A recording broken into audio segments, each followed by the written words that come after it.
Hello, good morning, everyone. Thank you so much for joining this session this morning that is being hosted by Anzisha in partnership with Afrilabs. My name is Audrey Simbiso Chidawanyika. I am from Afrilabs. I am the Chief of Staff to the Executive Director of Afrilabs. I'm based in Harare, Zimbabwe. In my role as the Chief of Staff, I lead our strategic engagements in the Office of the Executive Director. I am also the policy lead at Afrilabs as well, so leading our policy interventions across Africa. We are the largest Pan-African network of innovation hubs with over 500 innovation hubs across 53 African countries in the diaspora. We work on the intersection of innovation, technology, and entrepreneurship. So I'm excited today to be taking you through an interactive masterclass on designing Africa's digital destiny from innovation to inclusive prosperity. So this is going to be very highly interactive. I'm a facilitator. I'm not a lecturer. So I want to hear from you, your lived experiences, because that's what I do in my work. Connect with our communities in different parts of Africa to get the grassroots voice and the lived experiences of our communities.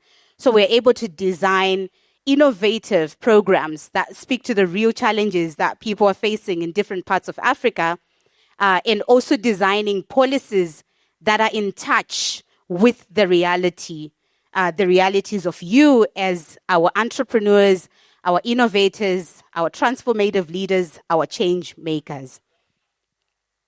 So that being said, we can get started with the session. I hope you're excited. I would have loved to know each and every one of you, have a round of introductions, but our time will not allow it. But when you contribute, please be sure to just introduce yourself, where you're coming from, so that the people in the room can know about you.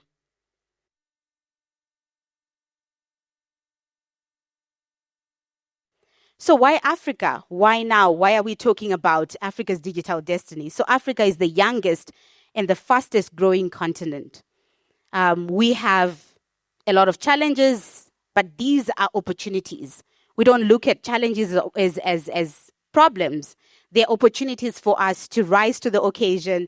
They're opportunities for us to tap into our creative imagination, to tap into our innovative power, creative confidence, to be able to drive impact.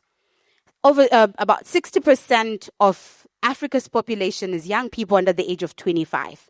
So we have the energy, we have the manpower, we have the brains to be able to drive change and transformation within our continent. But are we creating an enabling environment that allows us to retain that talent within the continent? Or we are suffering a massive, massive challenge of brain drain, where young people are looking towards economies that are already established and ditching their own continent. But we are not those people. We are the young people that are choosing to stay. We are the ones that are fighting this economic war to break from poverty, to solve the pressing challenges that we have in our community. We are looking towards a $180 billion digital economy by 2025. $180 billion. So what are we doing as young entrepreneurs, as innovators, to tap into this massive potential? Not just us, but ensuring that we're leaving no one and no place behind. And ensuring that we educate our communities to understand that there is immense power in digitizing and digitalizing, in adopting technology. So this is not a story of catch-up. We are not playing catch-up as Africa. We don't want to do that. This is leadership. It requires us, from a policy perspective, from grassroots, to be able to drive the systemic and transformational change in our communities. So we're looking at the power of innovation with many examples of innovations that have come from the continent. We can talk of Flutterwave in Nigeria, which has revolutionized payment systems across Africa. We can look at different solutions from Cameroon, Kenya, Nigeria, South Africa, Zimbabwe, where I'm from. I was really excited to see one of the fellows here who I mentored through the Enactors program, through the UNICEF Generation Unlimited, and to see they're also part of Anzisha as well. That shows that young people are rising to the occasion.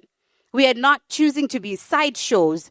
We are choosing to be leaders in shaping this digital destiny that will enable Africa to become a powerhouse continent.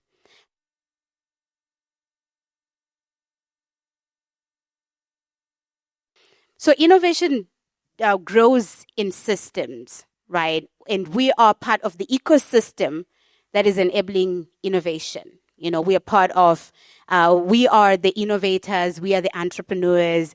Then there's the ecosystem, which are the entrepreneurship support organization, like Anzisha, and we have governments as policy enablers. So innovation grows when the systems are in place.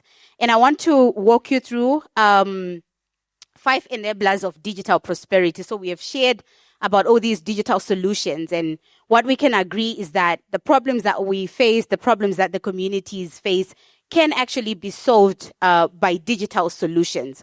But what enables those digital solutions to prosper? So the first thing is policy. So whether you want to be validated by society, who enables that? It's policy. If your policy allows for entrepreneurs, for startups to be incorporated, to be mainstreamed into development, when governments support what businesses are doing through incentives, through regulatory sandboxes that drive value and testing, and also endorse that these startup solutions work, then societal validation would definitely come. So policy is one of the enablers for digital prosperity. So we need to have bold and forward-looking policies.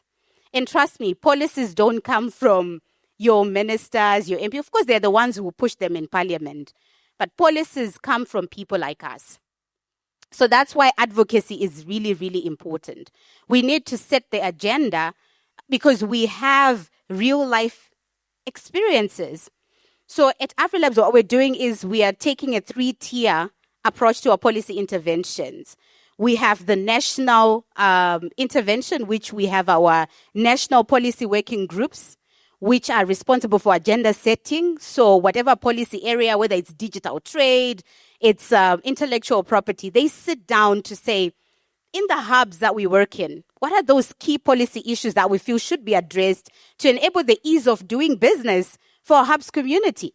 Then we come up with policy papers, with policy briefs that we then take to ministerial roundtables that we hold. So our briefs are coming from lived experiences, from real data, from the people who are closest to these key policy issues.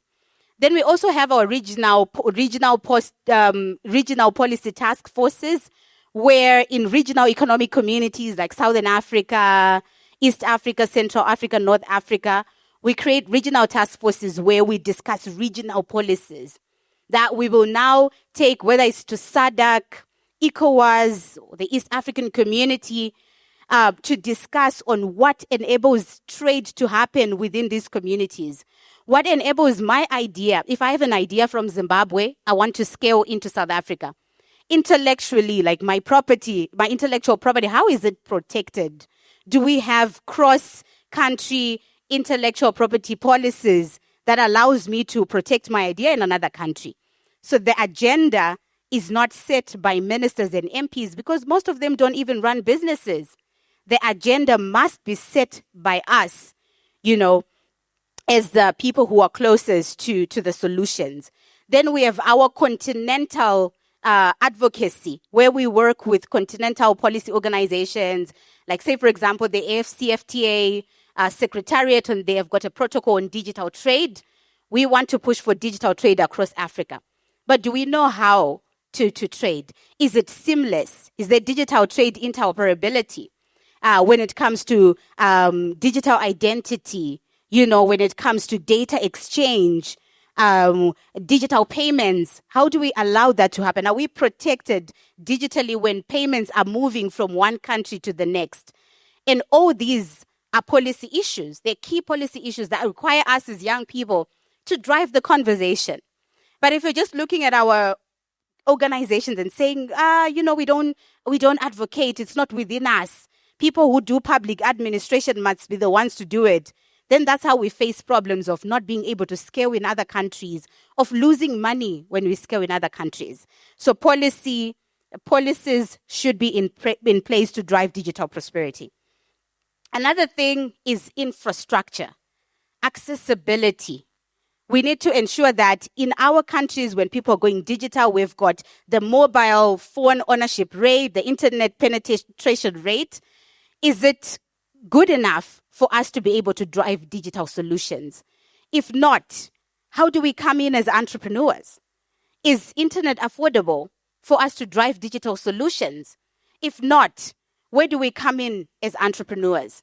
Because that is important to us. That's how we make money. If people are not able to get in on the internet and yet we want to be a tech-enabled business, then how does that happen?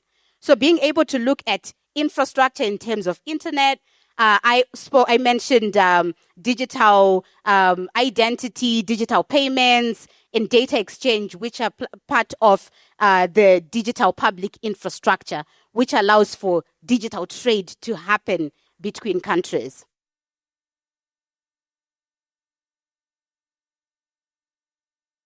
As Africans, we can localize our solutions, we can design our own technologies that speaks to the African reality.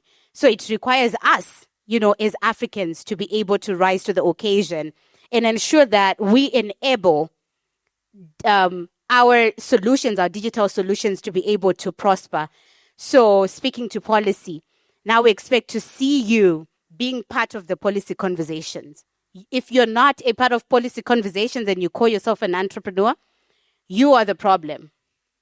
You are the problem, because if we're not creating an enabling environment for digital innovation to prosper, for our governments to understand what digital innovation means to us, to our communities, then we are creating the problem. Then we should be able to push for infrastructure. So maybe engaging with our ICT ministries, engaging with our service providers, internet service providers, to say, let's subsidize this, ensure people in the rural communities also have fast and strong connectivity for them to be able to access our solutions. Then we should be also involved in talent development. So we need to be able to go in the marginalized communities to teach people on how to use these digital skills. So we need to rise to the occasion. We need to be knowledgeable about it. So we need to learn more, to read more about how we can champion this as young people. Then we need to ensure that we demand for catalytic investment that is patient. So whether it's from government or corporate, being able to negotiate and demand for capital that will enable that. And then collaborate. Partnerships, collaboration is the new competition. So we don't need to reinvent the wheel. We don't need to compete. We are stronger when we come together. So being able to mobilize the ecosystem, mobilize the government, mobilize the corporates, mobilize the hubs, which are the intermediary organizations, mobilize the anchor institutions, your microfinance, your legal side of things, mobilize each and every piece of the ecosystem that is important for us to drive digital innovation. We will round up, so you will have access to this presentation, but I want you to reflect from the ideas that were shared in this room. What is the most idea that surprised you? What kind of systems were mentioned? And then where do you see your role in building this digital Africa, this digital destiny that we want to build for Africa? Where do you see yourself? Be a player. Show up strong, powerful to your continent, to your country. And you also need to reflect on what partnerships do we need to have to be able to make sure that these ideas are strengthened. So we want to move from idea to action. So here you ask yourself, what's the one step that you take this month to be able to drive the idea? Who can you speak to this week to move your idea forward? Is it the government? Is it the CEO of a corporate? Is it the grassroots? Who do you need to speak to? And where will you start? Because we need to get started. So Africa's future is not a dream. It is not a dream. Africa's future is being built by its youth. We are building the future of our continent. We need to be the voice. We don't need to be afraid. We need to knock on the doors. Those people who are in influential places, they're answerable to us. They're accountable to us. We must ask them what they are doing. Because if we do not, our children will ask us, what were you doing? And what will we say? Our parents and those that came before them went to the war to fight for the liberation of Africa from the colonial rule. And now it is us, for us to fight for economic freedom, to fight against poverty in our communities. So we are the economic comrades that should bring solutions to our continent. So we need to show up. Innovation is the new expectation, not exception. Lead with purpose. Build boldly. Don't wait. Start now. We need to get started. It was an honor to run this community of practice, to moderate and anchor this community of practice. And we hope to see all of you participating in the conversation that sets the future in progress, conversations that set our continent in motion. See you at the top.